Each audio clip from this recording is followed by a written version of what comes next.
Hello. देखो यार, आपको पता है, मुझे पता है, हम सबको ही पता है कि अभी काफी सारे ऐसे रेसलर्स है डब्ल्यूडब्ल्यू में जो कि हमें पता है बस कुछ ही टाइम रह गया और वो रिटायर हो जाएंगे। 2024 बस लगने वाला है, मैक्स टू मैक्स वो एक और साल रेसल कर लेंगे और जो हमारे बचपन के यार हमारे चाइल्डहुड फेवरेट रेसलर्स हैं वो हमें डब्ल्यूडब्ल्यू से जाते हुए देखेंगे हमारी आंखों के सामने। दिल से बुरा लगता है भाई, और दिल से जब बुरा लगता है तो हमारा दिमाग एक ही चीज कहता है कि यार ये जो हमारे चाइल्डहुड के फेवरेट रेसलर्स हैं इन्होंने अपने करियर में इतना तो किया है कि इन्हें एक लास्ट वर्ल्ड टाइटल रन जरूर देना चाहिए डब्ल्यूडब्ल्यू को। तो यही हमारे लक्ष्य भाई की तरफ से कमेंट आया है कि जय ब्रो कुछ ऐसे डब्ल्यूडब्ल्यू रेसलर्स बताओ जो कि एक लास्ट वर्ल्ड टाइटल डिजर्व करते हैं उनकी रिटायरमेंट से पहले, जो कि काफी अच्छा टॉपिक लगा मुझे। अगर ऐसी आपके मन में भी कोई इंटरेस्टिंग टॉपिक है तो कमेंट सेक्शन बताना यार मुझे, क्या पता अगली वीडियो आपके टॉपिक बन जाए। बाकी स्टार्ट करता हूं मैं इस लिस्ट से, जिसमें कि पहले रेसलर्स हैं none other than the viper, the apex predator, the legend killer Randy Orton. अब देखो यार, we all know Randy Orton उन कुछ सुपरस्टार्स में से एक है जो कि हमेशा लॉयल रहे हैं डब्ल्यूडब्ल्यू के साथ। जब से उनका डेब्यू हुआ है डब्ल्यूडब्ल्यू में तब से लेके अब तक उन्होंने बहुत ज्यादा कंसिस्टेंसी दिखाई है यार, जो कि शायद ही किसी और रेसलर ने दिखाई है। और उनको तो आगे का भी प्लान ये था, वो तो बोलते ही थे कि भाई अगले 10 साल भी मैं डब्ल्यूडब्ल्यू में रेसल करने वाला हूँ, कहीं नहीं जाने वाला, ना कभी हॉलीवुड ना कभी किसी और कंपनी में। और अगर सच में वो चीज कर पाते हैं ना तो मैं आपको लिख के दे सकता हूँ कि मोस्ट प्रोबेबली वो रिक फ्लेयर का वर्ल्ड टाइटल रिकॉर्ड भी ब्रेक करके 17 टाइम्स चैंपियन बन जाएंगे। बट अनफॉर्चुनेटली उनके जो बैक इश्यूज थे वो काफी ज्यादा हो गए, जिसकी वजह से लास्ट ईयर वो गए थे और अभी तक हमें वापस से देखने को नहीं मिले। कितना लंबा टाइम हो गया है यार। बट चलो अब थोड़ी अच्छी चीजें सुनने को मिल रही है उनके लिए, क्योंकि जिस तरह वो अनएक्सपेक्टेडली चले गए थे पिछले साल, उसी तरह अनएक्सपेक्टेडली अब उनका वो टाइम आ गया जब वो शॉकिंगली रिटर्न कर सकते हैं कभी भी किसी भी मोमेंट पे। शायद वो प्लेस क्राउन ज्यूल भी हो सकता है, शायद वो प्लेस सर्वाइवर सीरीज भी हो सकता है, कुछ भी हो सकता है। क्योंकि इतना तो हमने सुना था कि भाई उन्होंने परफॉर्मेंस सेंटर हिट कर लिया, और जब भी कोई परफॉर्मेंस सेंटर हिट करता है यानी कि वो ट्रेन कर रहा है वापस से रेसलिंग रिंग में कंपीट करने के लिए। तो मेरी और हम सब की भी यही दुआ रहेगी यार कि भाई रैंडी ऑर्टन अब जब आए तो पहली बात कि वो इंजर्ड ना हो, उनकी हेल्थ बिल्कुल टिप टॉप कंडीशन में रहे, ताकि वो जितना सोच के चल रहे हैं उतना तो रेसल करे ही करे और अपनी टर्म्स पे अपनी रिटायरमेंट ले, किसी इंजरी की वजह से नहीं। और जैसे कि मैंने बोला, अगर वो सच में उतना रेसल कर लेते हैं डेफिनेटली वो एक बार क्या कम से कम भी 3 बार वर्ल्ड चैंपियन बन सकते हैं। पर चलो फिलहाल अगर एक बार भी बन जाते हैं रिटायरमेंट से पहले तो मुझे बड़ी खुशी होगी। चलो अब इनसे नेक्स्ट रेसलर की तरफ मैं चलता हूँ, जो कि है the rated R superstar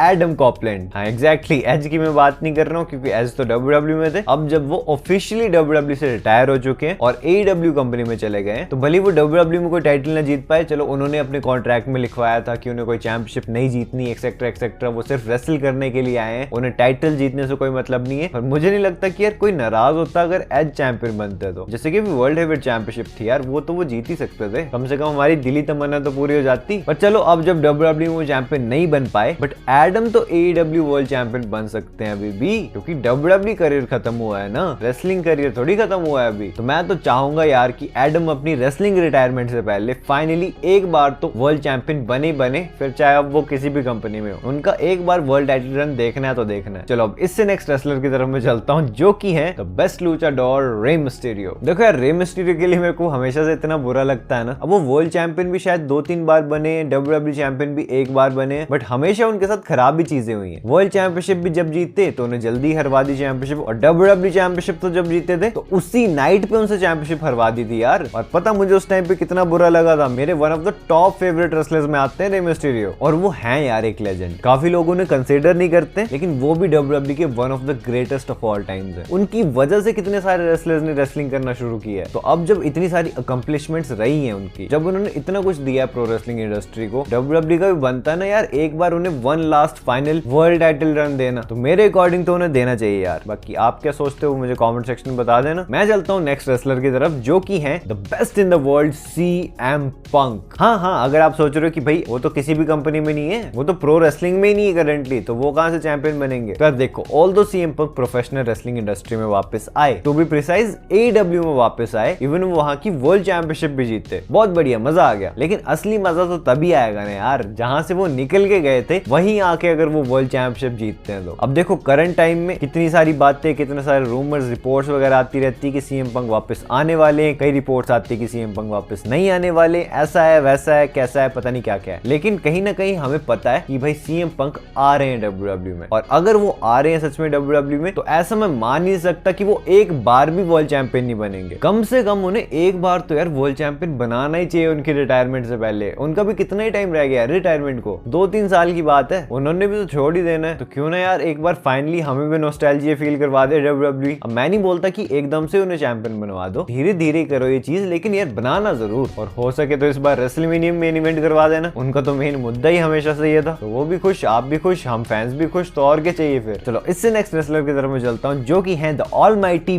Bobby लैशले। देखो बॉबी को WWE चैंपियन बनाया WWE ने, मुझे लगा नहीं था कि WWE कभी ऐसा करेगी, लेकिन उन्होंने किया, जो कि काफी अच्छा डिसीजन था उनकी तरफ से, क्योंकि बॉबी लैशले के पास वो फिजिक थी, वो कैरिज्मा था, वो एथलेटिसिज्म है जो कि वो प्रोवाइड कर सकते थे। मुझे उनका कैरेक्टर उतना भी कुछ खास नहीं लगता है, बट हाँ जितने टाइम से उन्होंने काम किया यार, वो डेफिनेटली डिजर्व तो करते थे ये विक्ट्री। एंड 50 तक तो वो हो ही गए हैं, उनका भी 1-2 सालों का खेल है, वो भी रिटायर हो जाएंगे, हमें पता ही है। तो क्यों ना उनकी रिटायरमेंट से पहले यार एक बार उन्हें फिर से वर्ल्ड टाइटल रन दे दें, क्योंकि यार अब थोड़ी ऐसा है कि रोमन को ही हरवाना है, दूसरी भी तो चैंपियनशिप है, अपॉर्चुनिटीज काफी सारी है। अगर चाहे WWE तो ये चीज कर भी सकती है, और उन्हें करना भी चाहिए, एटलीस्ट एक बार तो करना ही चाहिए। चलो अब इनसे नेक्स्ट रेसलर की तरफ मैं चलता हूँ, जो कि है the phenomenal one AJ styles. यार AJ स्टाइल्स की तो सक्सेस स्टोरी इतनी सही है ना यार WWE में। सोचो एक आउटसाइडर, कितने ऐसे आउटसाइडर्स हैं जो कि WWE में आके टॉप स्टार्स बने हैं, लेकिन AJ स्टाइल्स को देखो, उन्होंने 40 साल की एज तक, मतलब ज्यादातर अपना करियर बाकी सारी रेसलिंग इंडस्ट्रीज में बिताया है। WWE में तो बहुत बाद में आए, 2016 के टाइम पे, लेकिन वो इतने कमाल के थे कि WWE उन पे ट्रस्ट किया, इवन उन्हें कंपनी का टॉप चैंपियन भी बनाया, और एवे नहीं, काफी लंबे टाइम तक, उनका साल भर से भी ज्यादा का रेन रहा है, जो कि काफी अच्छी चीज थी। लेकिन हम देख रहे हैं कि यार कितना लंबा टाइम हो गया, AJ स्टाइल्स को कुछ अच्छी अपॉर्चुनिटीज मिल ही नहीं रही है, चैंपियनशिप तो छोड़ ही दो, उन्हें अच्छी स्टोरी लाइंस भी नहीं मिल रही हैं। अभी ब्लड लाइन के साथ इन्वॉल्व किया था, फिर गायब कर दिया, पता नहीं करते क्या रहते हैं यार, कुछ समझ ही नहीं आता। AJ स्टाइल्स का भी थोड़ा फॉल्ट है, क्योंकि उन्होंने टाइम ऑफ भी ज्यादा ले लिया WWE से, वो चाहते थे कि भाई उनका स्केड्यूल रैंडी ऑर्टन की तरह हो जाए, अब हो गया तो फिर थोड़ी प्रॉब्लम तो होती है, मुश्किल है, लेकिन मैं चाहूंगा कि भाई AJ स्टाइल्स की रिटायरमेंट भी बहुत ही ज्यादा नजदीक है। आई थिंक 2024 में उनका कॉन्ट्रैक्ट खत्म होने वाला है, अब शायद इंजरी हुई थी तो 2025 तक रख लो, तो उन्हें उनकी रिटायरमेंट से पहले यार एक बार तो वर्ल्ड चैंपियनशिप जितवानी चाहिए। बाकी इनसे नेक्स्ट रेसलर जिनके बारे में मैं ज्यादा बिल्कुल कुछ नहीं बोलूंगा, क्योंकि ये नाम है none other than the Cenation leader 16 times world champion John Cena का। अब कुछ बोलने की जरूरत है मुझे पता है कुछ बोलने की जरूरत नहीं है, आपको पता है 17 टाइम्स चैंपियन बनते हुए देखना चाहते हैं हम सब, मैं भी देखना चाहता हूँ, लेकिन ये बना ही नहीं रहे WWE वाले, करें तो करें क्या, बोले तो बोले क्या, तो हम बोलेंगे ही नहीं। इसलिए सीधा लास्ट रेसलर की तरफ मैं चलता हूँ, जिन्हें की मैं एक बार उनकी रिटायरमेंट से पहले वर्ल्ड चैंपियन बनते हुए देखना चाहता हूँ, and this man is actually, ये मैन नहीं है, this is the beast Brock Lesnar. Brock को बहुत हरवाया यार WWE ने पिछले कुछ टाइम में, इतने सारे रेसलर्स थे कि उनकी क्रेडिबिलिटी कम हो गई यार, अब वो ब्रॉक लगते ही नहीं है। इसलिए मैं चाहता हूँ यार कि उनका जो करियर अब खत्म होने पे आया है, जैसा कि बोला ही जा रहा है कि रेसलमेनिया 41 तक ब्रॉक लेसनर रिटायर हो जाएंगे, तो मैं नहीं चाहता कि यार ये वाला सिस्टम हो कि ब्रॉक लेसनर बिल्कुल ही खत्म से होकर रिटायर होके गए। मैं चाहता हूँ वो रिटायरमेंट भी वैसे ही लें जैसे कि उन्होंने शुरू किया था, बिल्कुल उसी बीस्ट मोड में, तब भी मजा आएगा ना बिडू। बाकी यार ये तो मेरी सारी रेसलर्स की लिस्ट थी जिन्हें की मैं चैंपियन देखना चाहता हूँ, बट इनमें से ऐसा कौन सा रेसलर जिन्हें की आप सबसे ज्यादा किसे चाहते हो कि भाई वो चैंपियन बने उनकी रिटायरमेंट से पहले, बताना मुझे कमेंट सेक्शन में, ठीक है। एंड अगर आपने मेरी लास्ट वीडियो नहीं देखी है जिसमें मैंने कुछ ऐसे रेसलर्स बताए थे जो कि कभी वर्ल्ड चैंपियंस नहीं बनेंगे, जानना तो यार ये रही वीडियो आपके सामने, क्लिक करो और देख लो। बाकी मैं आपसे मिलता हूँ अपनी नेक्स्ट वीडियो में एक बहुत ही इंटरेस्टिंग टॉपिक के साथ। So until that time, this is जय